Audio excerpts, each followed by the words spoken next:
What is up everyone, and welcome back to another video. Today we are back discussing Bitcoin, and we actually have quite a lot of news to discuss on Bitcoin. So let's jump straight in with a quick analysis of what's gone down. So during September, we actually had an amazing September. We rallied around 20% throughout the whole of September to around $66,000. And since October has been a bit rough, we have crashed around 8 to 10%, and we're just sort of sat here above this green zone right here, which was previously used as a resistance level quite often, and we've actually now started to use it as a bit of a support and demand zone. So you can also see us using this 0.618 Fibonacci level right here as a resistance level also. This seems to be a level that is quite well respected actually for Bitcoin. However, throughout all of the strength in September, it does look like we are starting to see a lot of loss of strength and weakness actually starting to build up on Bitcoin, and that's exactly what we have to discuss today. So if I go over here onto the slightly lower time frame, we can actually see that even after this downtrend, we have started to slowly build back up. However,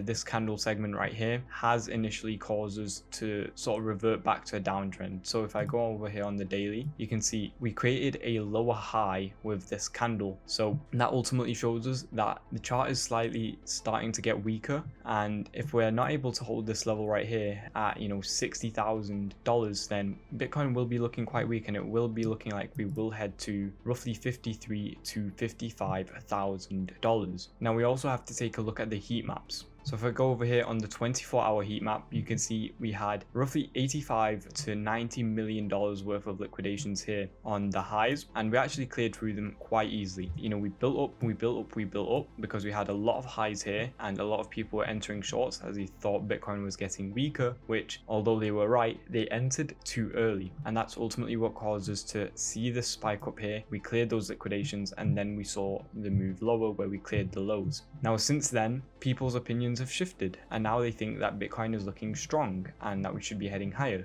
and that is why we've essentially created a lot of long liquidations right here. So you can see this huge yellow line, that's around $85 to $90 million worth of liquidations, and this is just on the 24-hour chart. I'll move this slightly so you can see. So this is just on the 24-hour. Now inevitably we've actually, I don't know if I can zoom in here, but we've actually tapped into this liquidation level. However, there wasn't enough orders to actually clear it. So these are equal lows essentially, and we're going to be clearing them very, very soon. If not, by the time I upload this video, they will have already been cleared. I think they are being cleared actually as we speak. So that's going to be something interesting to watch right here. These lows at around 61,600. So, I mean, this candle is starting to flush a bit. So it does look like we will be clearing that liquidation level very, very soon. Now, I'll quickly go into the weekly time frame heat map, but yeah, that's essentially a very important level, because once we clear that, we will then get a better understanding if we start to build up liquidations above and whether we can start to pump up a bit, because usually once we clear these liquidations, like you saw here, we cleared the liquidation level and then we dumped,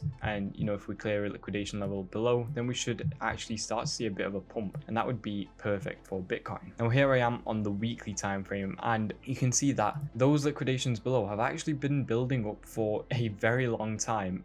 Since roughly 5 days ago they started to build up here, and it's actually amassed over $120 million worth of liquidations. So that level is 100% going to be cleared, if not in the next few minutes to hours, then definitely this week and in the coming days. And we actually have quite a few liquidations starting to build up here just below 50,000. You can see this line is getting brighter and brighter, which essentially means that once it turns yellow, which is the brightest color on the spectrum here, then that will be the next liquidation level that we have to go to. And I mean, just from this chart here, you can see Bitcoin is slowly starting to get weaker and weaker, whereas previously we were looking very, very strong, and that's essentially what we're going to have to play from this week. Now, another key piece of confluence that I like to use for Bitcoin is the S&P index, because a lot of things actually correlate between markets. So the S&P is obviously the index of the top 500 companies in the USA, and a lot of those companies are in tech, and a lot of those tech companies actually invest in Bitcoin and are pro Bitcoin and everything like that. So the two actually correlate very well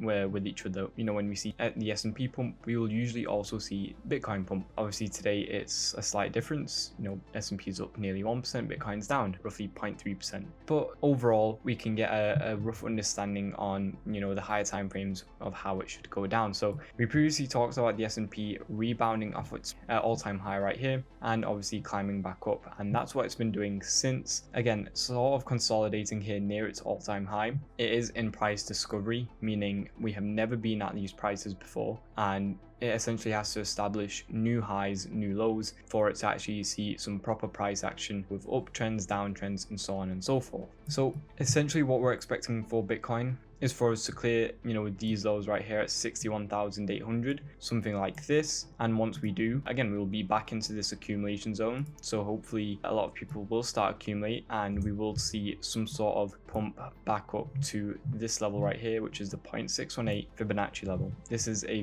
very key resistance level, and if we're actually able to break through and hold above it, not like we did here where we just broke through, consolidated at the previous resistance level and then just dumped straight back down. If we're able to break through, retest it properly, and then start to climb up towards this resistance level, then I think Bitcoin will be looking extremely strong, especially for the week ahead. Now ETH is back into our buy box right here. Again, ETH is underperforming Bitcoin quite heavily. You know, that might be something to look out for. Obviously Vitalik sold a bit of his ETH, but it wasn't any major position, and I think that was just sort of him, you know, getting a bit of cash into his bank so he can live a slightly more enthusiastic lifestyle.